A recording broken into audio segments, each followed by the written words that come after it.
नमस्कार प्यारे विद्यार्थियों।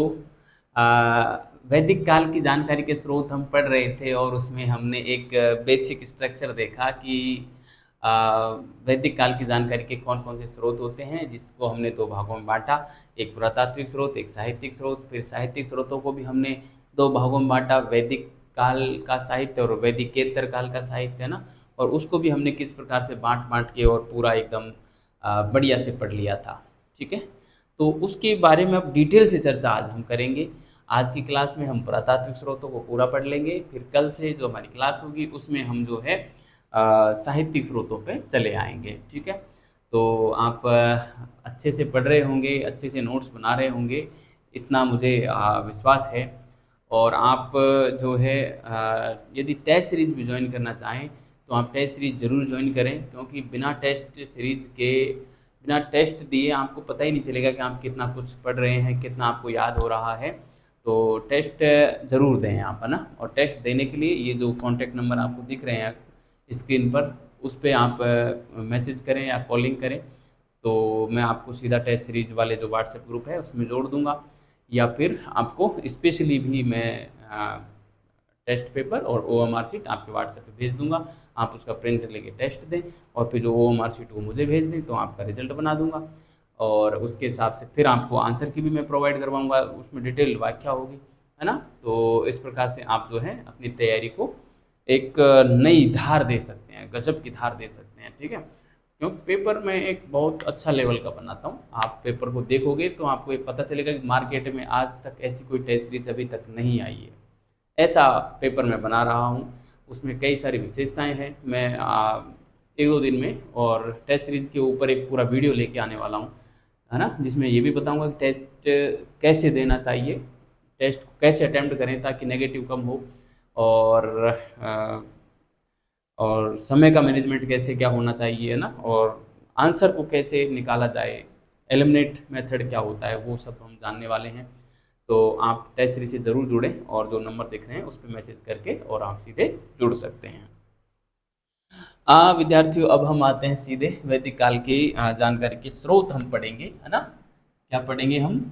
वैदिक काल की जानकारी के स्रोत हम पढ़ेंगे, है ना। और इसमें भी हम क्या पढ़ेंगे? पुरातात्विक स्रोत पढ़ेंगे, है ना। पुरातात्विक पुरातात्विक स्रोत हम पढ़ेंगे। पुरातात्विक स्रोतों में हमने विद्यार्थियों कल देखा था कि तीन चीजें आती हैं। कौन कौन सी आती हैं?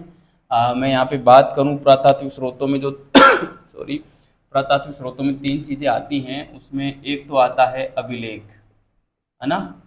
एक तो अभिलेखों से जानकारी मिलती है। आते तो खूब सारे हैं, लेकिन जो हमें उपलब्ध होते हैं ना, वो में एक अभिलेख है। उसके अलावा हमारी कुछ कब्र संस्कृतियां हैं, है ना। कब्र कब्र संस्कृति भी मैं इसको लिख सकता हूँ, जिसमें गांधार कब्र संस्कृति, सेमेंट्री एज संस्कृति है। ये दो हैं। इसके अलावा कुछ एक मृद भांड भी हैं, बहुत अधिक नहीं मिले हैं यहाँ से, लेकिन जो भी मिले हैं वो हम हल्का सा जान लेंगे। तो ये तीन डायमेंशंस पर हम आज बात करने वाले हैं विद्यार्थियों। और इन तीनों डायमेंशंस के माध्यम से और पुरातात्विक स्रोतों वाले टॉपिक को हम पूरा पढ़ लेंगे। बहुत अधिक नहीं है, आज ही हम पूरा पढ़ लेंगे। लेकिन यहाँ से जो है अधिकतर सवाल मृद भांडों से आता है, अभिलेखों से काफ़ी सवाल आते हैं, कब्र संस्कृतियों से भी आ जाते हैं आने को। तो आरपीएससी कहीं से भी सवाल जो है पुटअप कर सकती है ना। तो अब हम हेडिंग जमा देते हैं अभिलेख पे, है ना। अभिलेख हम पढ़ेंगे। अभिलेख अभिलेख पढ़ेंगे हम विद्यार्थियों। और अभिलेखों में भी जो पहला अभिलेख होगा वो हमारा होगा बोगाज कोई अभिलेख। कौन सा होगा? बोगाज कोई अभिलेख। बोगाज कोई अभिलेख, है ना। बोगाज कोई अभिलेख। तो ये काफ़ी इम्पोर्टेंट अभिलेख है। पहले भी मैंने इसका जिक्र आपको याद हो किया था, जब हम पूर्व वैदिक काल का धार्मिक जीवन पढ़ रहे थे, जब अश्विनी देवता को पढ़ा था, तो उसमें मैंने आपको बताया था कि इस अभिलेख में 4 आर्यों के देवताओं के नाम मिलते हैं, इंद्र, मित्र, वरुण और नासत्य। वो चारों का नाम मैंने वहाँ लेके, और जो नासत्य था वो इन अश्विन देवता था, है ना, पूर्व वैदिक काल का जो अश्विन देवता था उसको यहाँ पे नासत्य के रूप में उल्लेख किया गया है। ये बात मैंने वहाँ पे बताई थी आपको पूर्व वैदिक काल की धार्मिक जीवन वाली क्लास में। और अभी जो संस्कृत शिक्षा विभाग का असिस्टेंट प्रोफेसर का एग्जाम हुआ उसमें इन चारों देवताओं के नाम दे रखे थे, और ये पूछा था कि तीन देवताओं के नाम दे रखे थे और एक रुद्र का नाम दे रखा था, और पूछा था कि निम्नलिखित में से कौन बोगस कोई अभिलेख में उल्लेखित देवता नहीं है, तो वहाँ पे रुद्र नाम होना था। यानी कि ये सवाल सीधा अपनी क्लास से फंस गया था, जो कि मैंने पढ़ाया भी नहीं था, बस बोल के ही सुनाया था, तो वहाँ से भी सवाल सीधा मिल गया था, है ना। तो आप जो है इस अभिलेख को विशेष रूप से ध्यान रखना, बार बार यहाँ से सवाल जो है पूछे जाते हैं।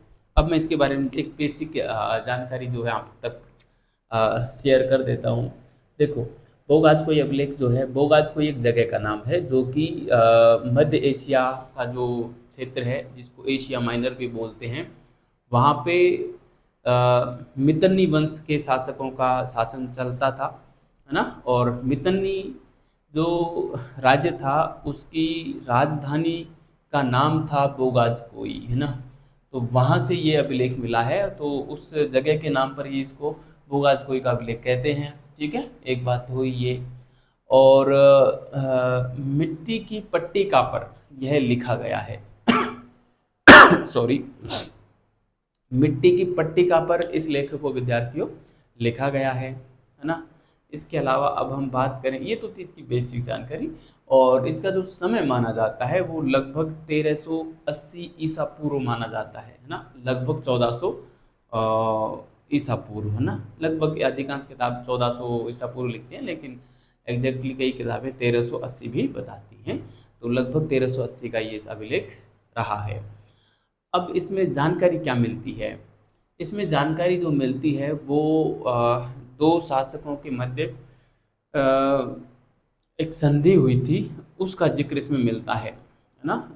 जो हितन्नी वंश के शासक थे लुल्युम, हितन्नी वंश के शासक लुल्युम व हित्ती वंश के शासक थे लुल्युम व मितन्नी वंश के शासक मतविजा, उन दोनों के बीच में एक संधि होती है, और उस संधि का जिक्र इस अभिलेख में मिलता है, और उस संधि के साक्षी के रूप में 4 आर्यों के देवताओं के नाम मिलते हैं, जो कि इंद्र, मित्र, वरुण और नासत्य के रूप में मिलते हैं, है ना।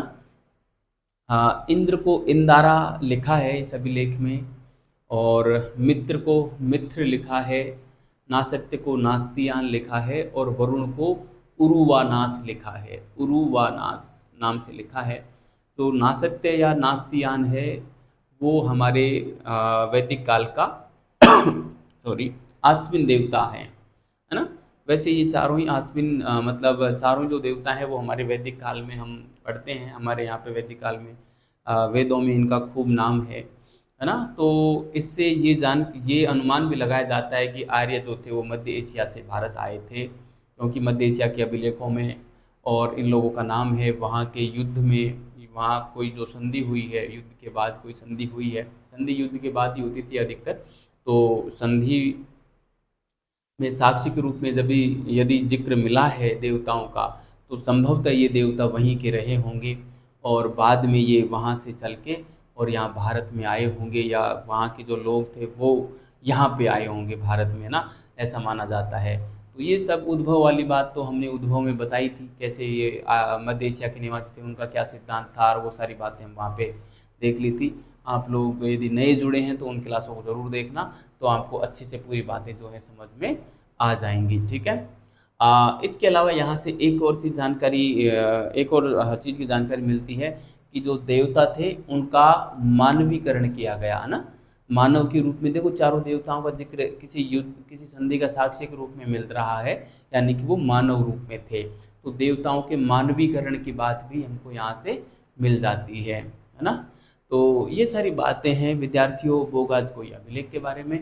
यहाँ से अक्सर सवाल बनता है, लगातार बनता है, अच्छी अच्छी एग्जामों में भी बनता है।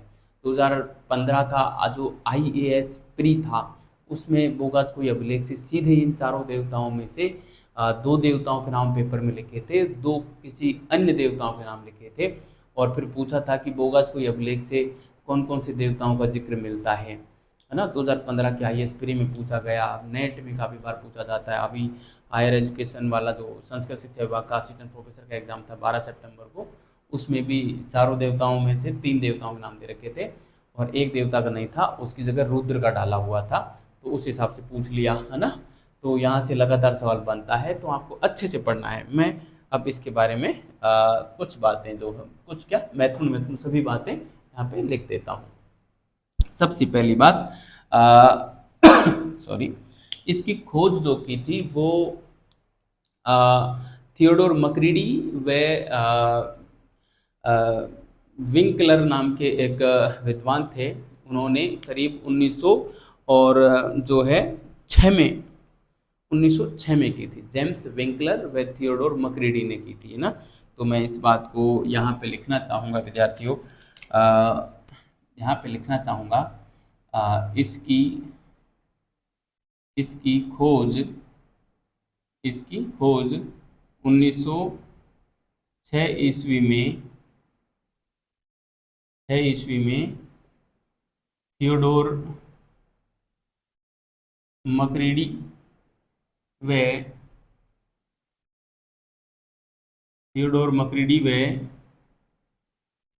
जेम्स विंकलर ने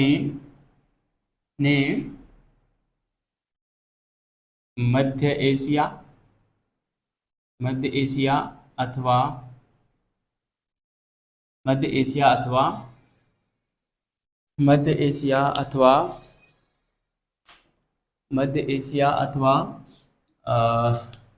जो एशिया माइनर का क्षेत्र है ना, मध्य एशिया अथवा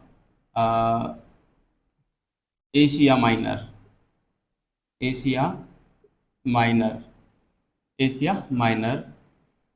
इसको हम अनातोलिया, ईरान का जो अनातोलिया वाला क्षेत्र है वहाँ वो वाला क्षेत्र है ना, ईरान या जो ईरान तुर्की वाला जो क्षेत्र है ना, वहाँ की बात है ये ना, तुर्की के पास वाला क्षेत्र है। ईरान भी क्या मतलब ईरान वाला क्षेत्र, तुर्की वाला क्षेत्र है, वो पास पास में पड़ता है। तो मैं यहाँ पे ईरान की जगह तुर्की लिख सकता हूँ। तुर्की अनातोलिया वाला जो क्षेत्र है वहाँ से ये मिला है ना, तो तुर्की अनातोलिया ना, मैं ये लिख सकता हूँ इसमें, तुर्की अनातोलिया, ठीक है, तुर्की अनातोलिया, ठीक है। एशिया माइनर से प्राप्त हुआ है,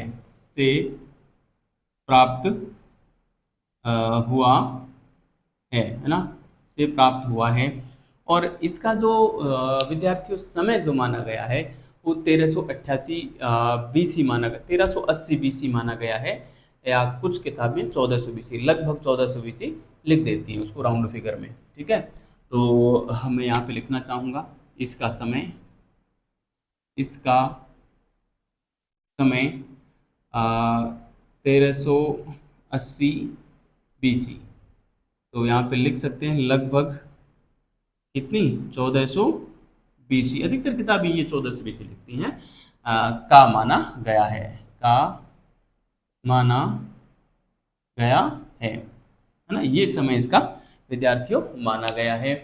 अब हम बात कर लें आखिर सॉरी, यह लिखा किस पे है, खुदा है ना, लिखा किस पे गया है, तो एक मिट्टी की पट्टी का है, उसके ऊपर यह लिखा हुआ मिला है ना। तो मैं यहाँ पे लिखना चाहूँगा यह लेख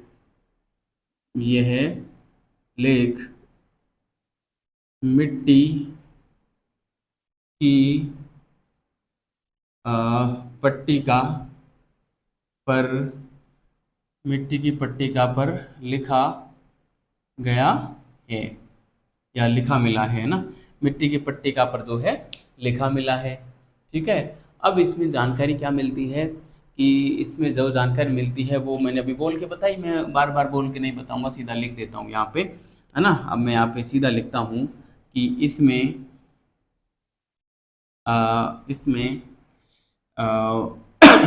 सॉरी, हित्ती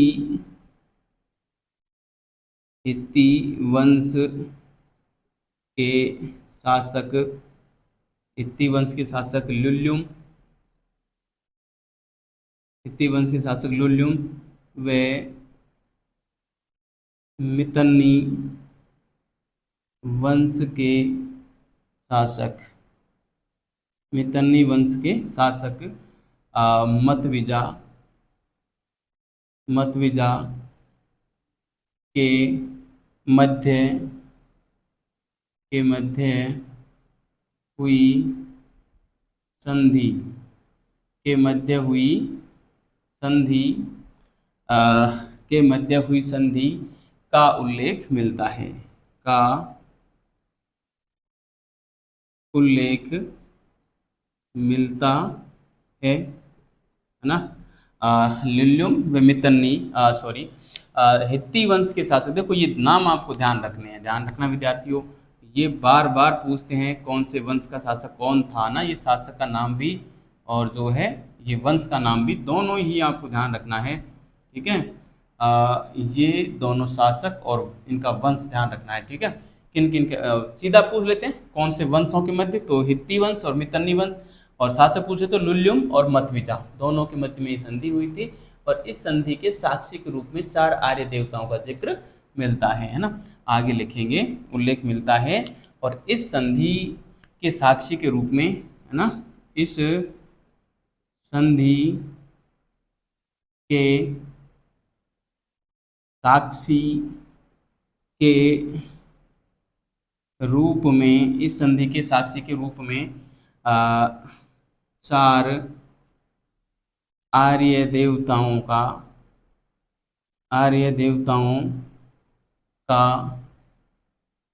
जिक्र मिलता है, 4 आर्य देवताओं का जिक्र मिलता है। देखो 4 आर्य देव सॉरी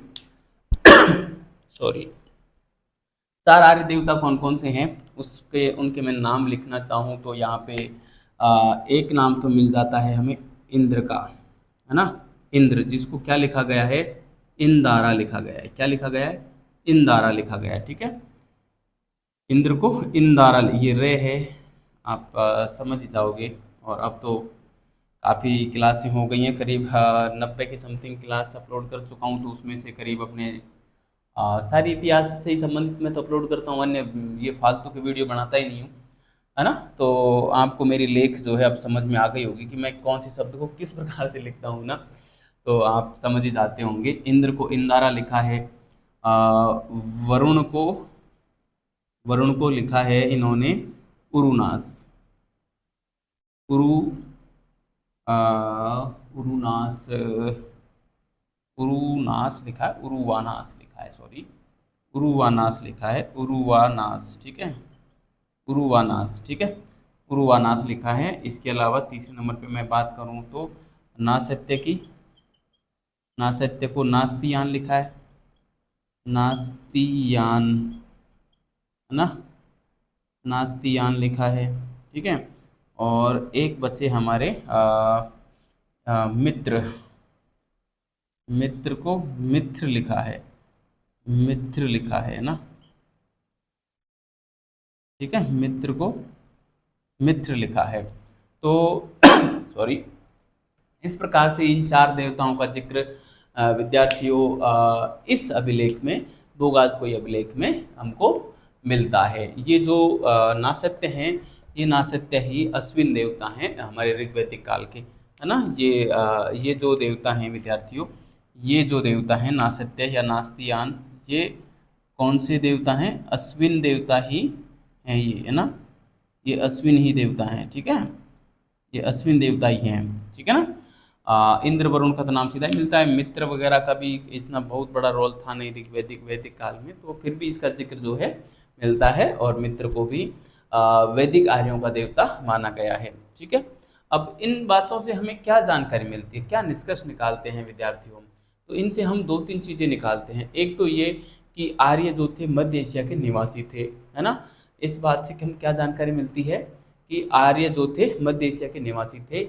और दूसरी बात यहाँ से क्या निकल के आती है कि देवताओं का जो है मानवीकरण यहाँ पे किया गया है, तो ये बात भी मैं यहाँ पे लिखना चाहूँगा, है ना। सॉरी, यहाँ से क्या इससे क्या निष्कर्ष निकलता है, देखो मैं यहाँ पे लिख दूँ, यहाँ पे लिखना चाहूँगा विद्यार्थियों, इस प्रकार से मैं यहाँ पे लिखना चाहूँगा कि क्या निष्कर्ष निकल सकता है इससे, कि एक तो आर्य जो थे, आर्य मध्य एशिया के निवासी थे। आर्य मध्य एशिया के निवासी थे। आर्य मध्य एशिया के निवासी थे, एक बात तो ये। और दूसरी हम यहाँ से ये ले सकते हैं कि देवताओं का मानवीकरण किया गया था, है ना। देवताओं का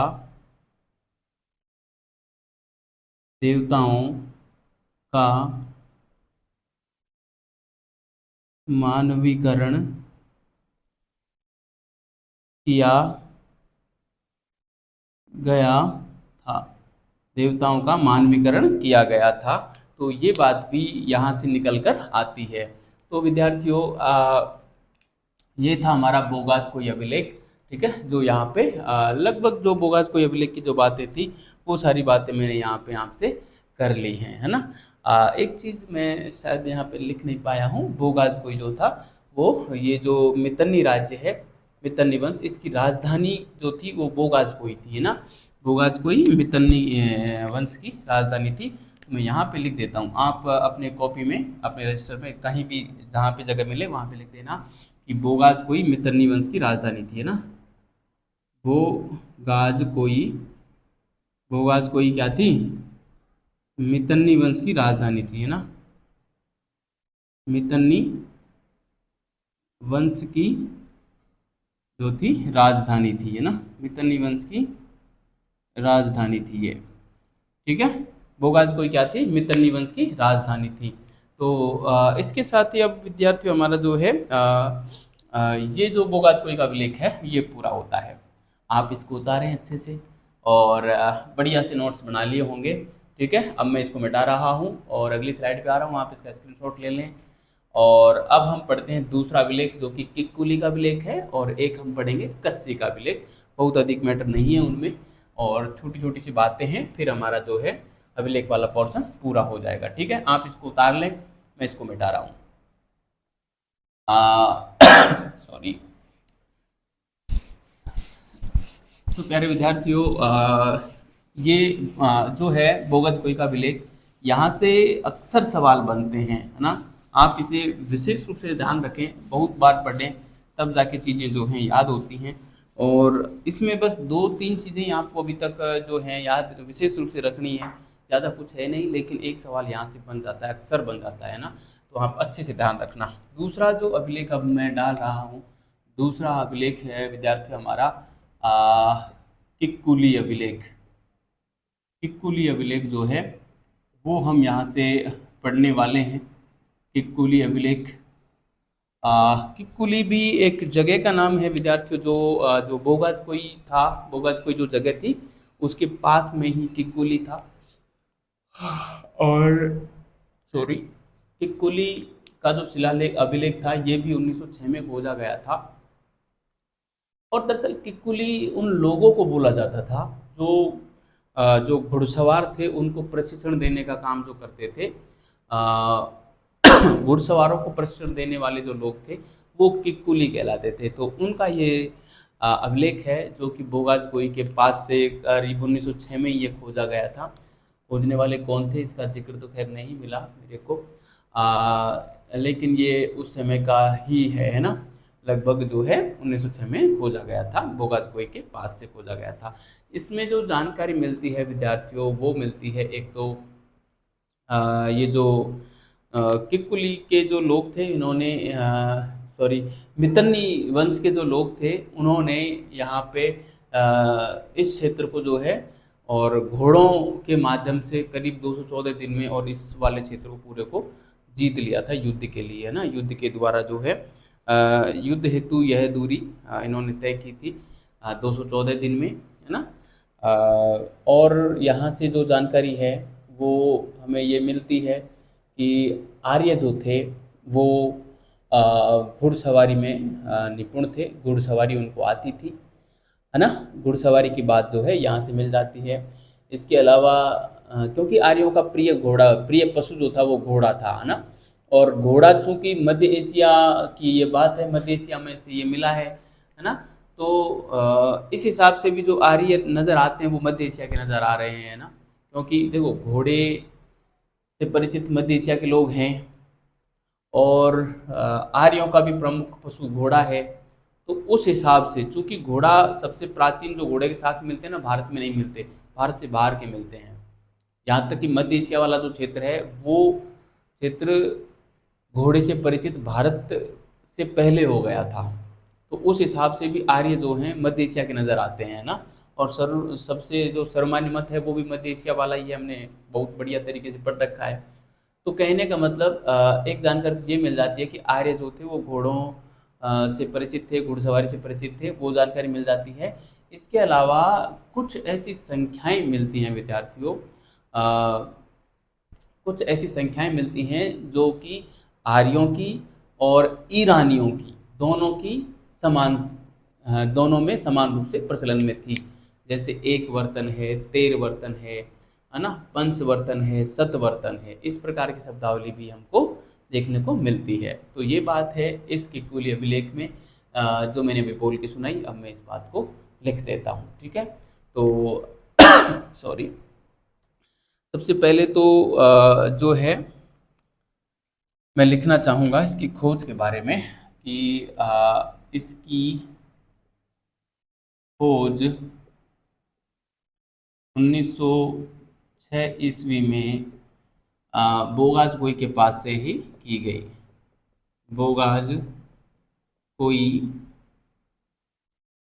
के पास से, बोगाज कोई के पास से की गई, ठीक है। एक बात तो हो गई ये, बोगाज कोई के पास से किकुली अभिलेख की खोज की गई। दूसरी बात, किकुली कौन थे? सॉरी, घुड़सवारों को प्रशिक्षण देने का जो काम करते थे वो लोग किकुली कहलाए, है ना। तो मैं यहाँ पे लिखूंगा कि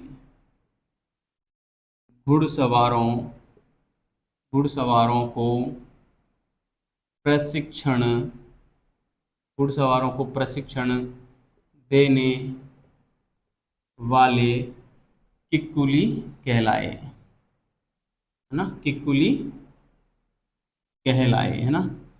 घुड़सवारों को प्रशिक्षण देने वाले जो लोग थे किकुली कहलाए, है ना। एक बात हो गई ये।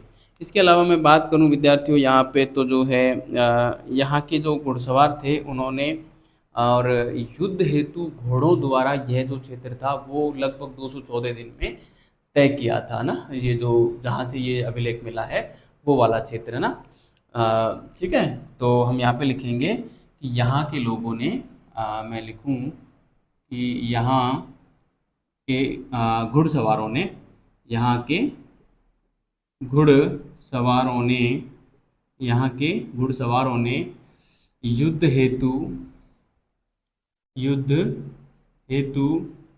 यह क्षेत्र घोड़ों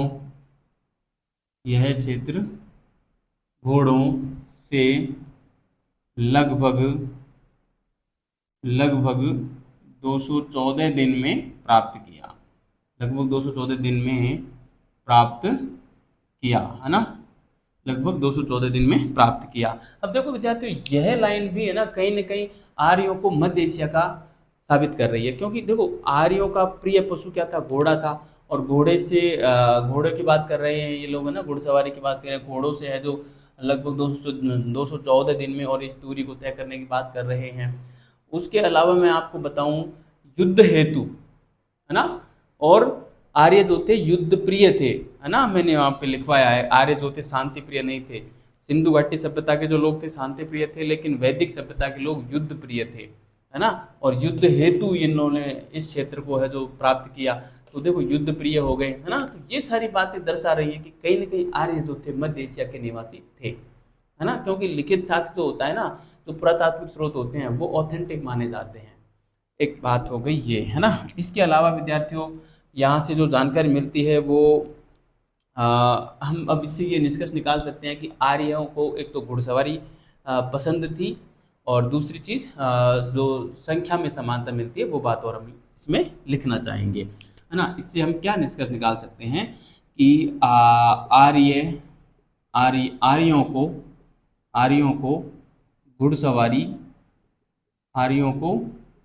घुड़सवारी पसंद थी, आर्यों को घुड़सवारी पसंद थी, एक बात।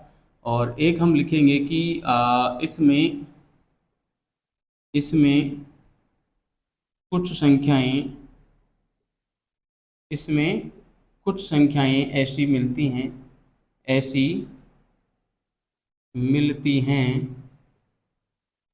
जो आ, जो आ, जो आर्यों व ईरानियों के मध्य समानता समानता दर्शाती हैं। सॉरी, जो आर्यों व ईरानियों के मध्य समानता दर्शाती हैं। जैसे वो कौन कौन सी संख्याएं हैं जिनमें मैं विद्यार्थियों नाम लिखना चाहूँ यहाँ पे, तो एक वर्तन है ना, एक वर्तन। दूसरी मैं यहाँ पे लिख सकता हूँ सतवर्तन। इसके अलावा मैं लिख सकता हूँ पंचवर्तन है ना, तेरवर्तन है ना। तो इस प्रकार की कुछ शब्दावली विद्यार्थियों यहाँ से हमको मिल जाती है। तो ये हो गया हमारा किक्कुली अभिलेख। ठीक है, किक्कुली अभिलेख के बारे में इतना ही है। यहाँ से सवाल मैंने बहुत कम देखा है अभी तक। मेरी नज़र में ये सवाल जो है मेरे हिसाब से नहीं पूछा गया है। किक्कुली अभिलेख नेट जैसे एग्जाम में जरूर पूछ लेते हैं, बाकी इससे नीचे भी उतरा नहीं है। लेकिन अब ध्यान रखना, यहाँ से सवाल अब बन सकता है, चांसेस यहाँ से है, क्योंकि बोगासकोई अभिलेख से लगातार सवाल पूछा गया है, तो वो सवाल काफ़ी पुराना हो गया है, वो ट्रेंडिंग से बाहर हो सकता है। अभी ट्रेंडिंग में है लेकिन बाहर हो सकता है, क्योंकि हम इम्पोर्टेंट उसको मान लेते हैं जो पिछले एग्जामों में आया हुआ है। ये अभी आया नहीं है इसलिए हम इसको इम्पोर्टेंट नहीं मानते, लेकिन जिस दिन आ जाएगा उस दिन हमारे इमेज में, हमारे दिमाग में ये इम्पोर्टेंट हो जाएगा। तो क्यों न हम उससे पहले इसको इम्पोर्टेंट मान कर याद कर लिया जाए। ठीक है, तो इसलिए आप इसको अच्छे से याद कर लेना। अब तीसरे पॉइंट के रूप में, तीसरे अभिलेख के रूप में विद्यार्थियों में लिख देता हूँ कस्सी अभिलेख। ठीक है, कस्सी अभिलेख जो है ये भी हमको ईरान के क्षेत्र अनातोलिया से मिला है। कस्सी अभिलेख, ठीक है, ईरान के अनातोलिया से मिला है, और इसमें भी कुछ संख्याएं जो हैं आर्यों व ईरानियों की समान रूप से मिलती हैं। बस यही विशेषता है कस्सी अभिलेख की, ज़्यादा कुछ है नहीं है। ठीक है, तो इसमें क्या विशेषता है, सबसे पहले तो मैं लिखूं यहाँ पे कि यह अभिलेख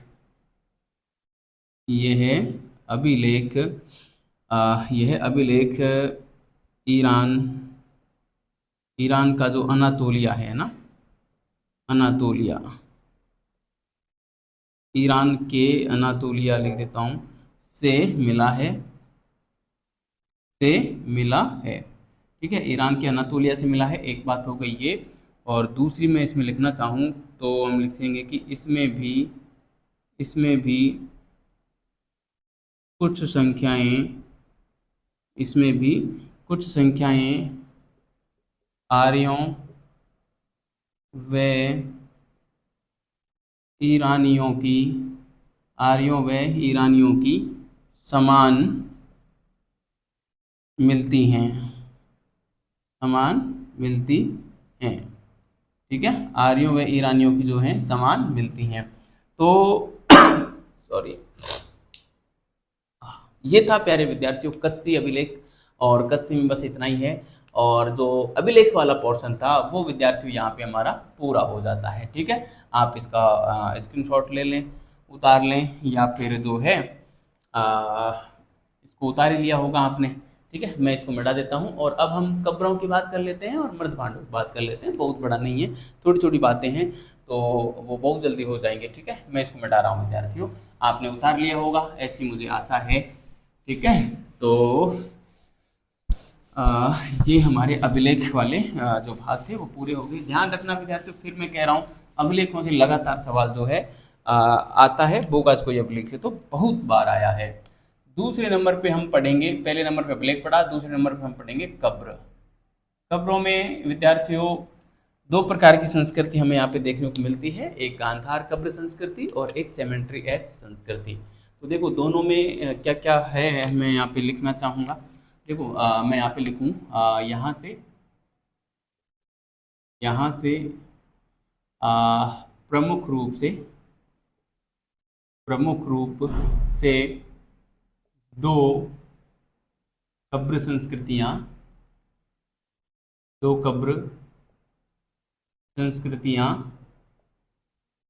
मिलती हैं।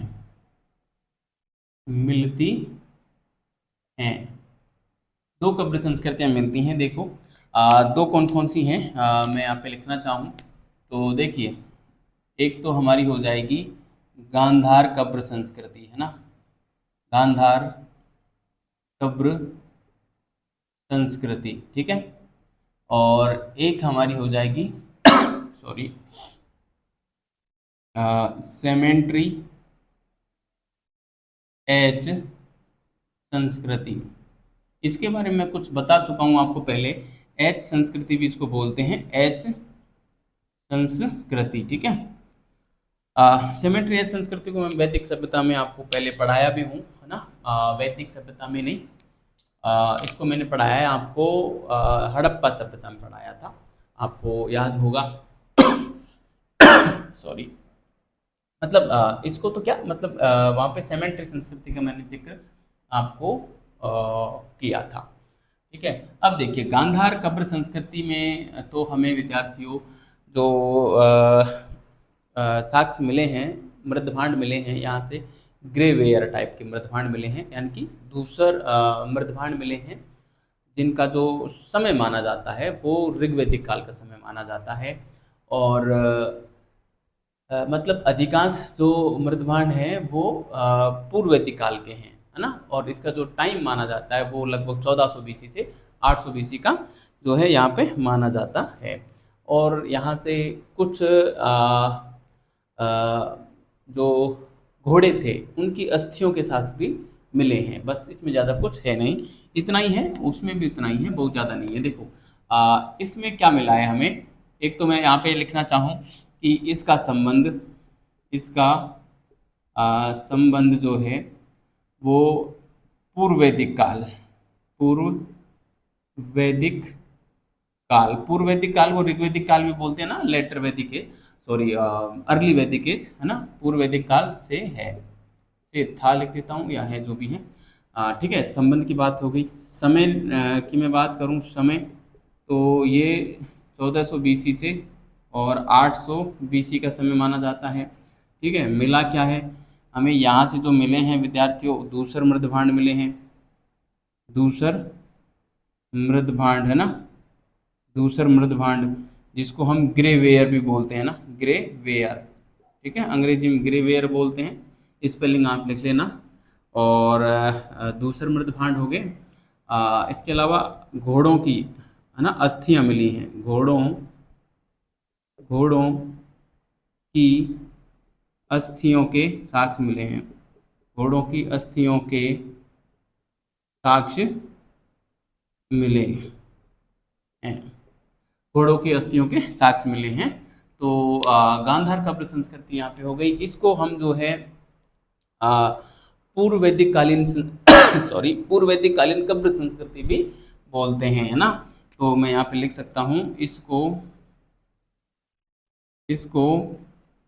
पूर्व वैदिक कालीन संस्कृति, पूर्व वैदिक कालीन कब्र संस्कृति भी कहा जाता है, ध्यान रखना, सॉरी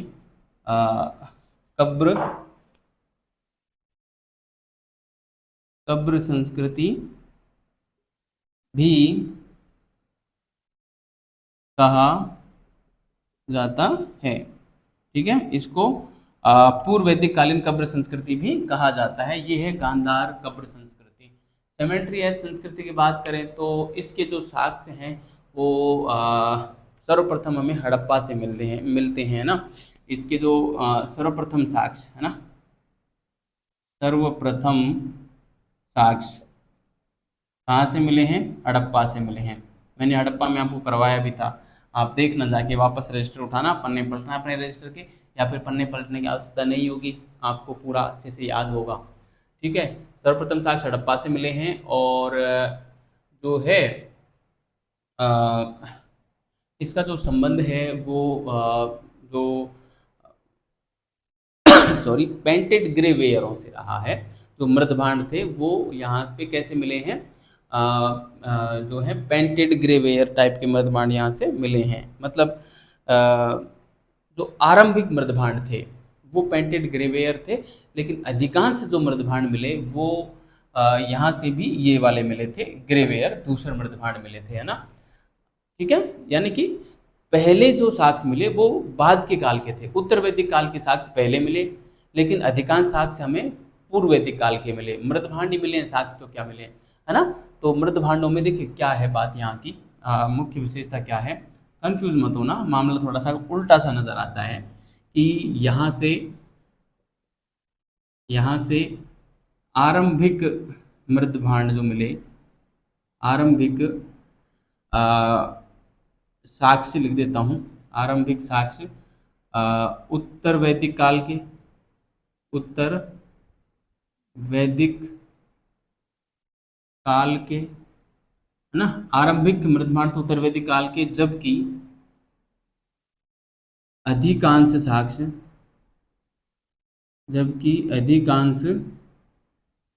साक्ष्य, पूर्व वैदिक काल के, है ना, पूर्व वैदिक काल के मिले, है ना, समझे हो।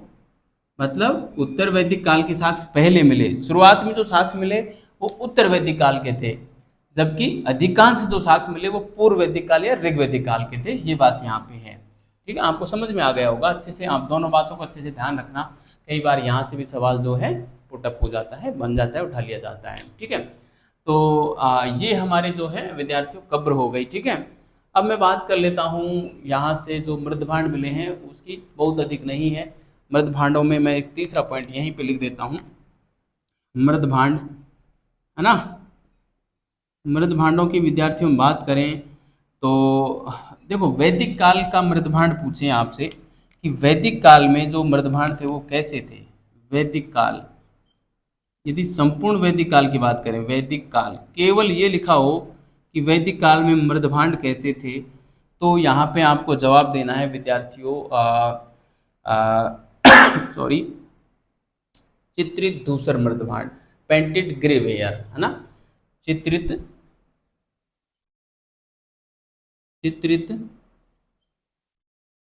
धूसर मृदभांड, है ना, चित्रित धूसर मृदभांड। ठीक है, ये है वैदिक काल के, है ना। यदि अब आपसे इसका विभाजन करते हुए पूछें कि पूर्व वैदिक काल के कैसे थे, उत्तर वैदिक काल के कैसे थे, तो देखो पूर्व वैदिक काल का पूछ लिया जाए आपसे सॉरी पूर्व वैदिक काल, पूर्व वैदिक काल, पूर्व वैदिक काल के मृदभांड पूछें तो पूर्व वैदिक काल के केवल होंगे धूसर मृदभांड, ध्यान रखना, धूसर मृदभांड, है ना, धूसर मृदभांड, ग्रे वेयर, है ना। जी डब्ल्यू में लिख देता हूँ, ये तो हो गए जी डब्ल्यू ग्रे वेयर, जबकि ये कैसे हो गए चित्रित धूसर पेंटेड ग्रे वेयर, है ना, पी जी डब्ल्यू, ये हो गए पी जी डब्ल्यू, और ये हो गए जी डब्ल्यू, है ना, ग्रे वेयर, दूसरे मृदभांड या ग्रे वेयर हो गए, है ना। अब ये हो गए पूर्व वैदिक काल के। यदि उत्तर वैदिक काल के पूछे तो उत्तर वैदिक काल के भी ये ही आएंगे, है ना, चित्रित दूसर मृदभांड उत्तर वैदिक काल के थे, है ना। और संपूर्ण वैदिक काल का पूछे तो भी हमको चित्रित दूसर मृदभांड ही करना है, ध्यान रखना विद्यार्थियों। तो मैं यहाँ पे एक बात और लिख देता हूँ, उत्तर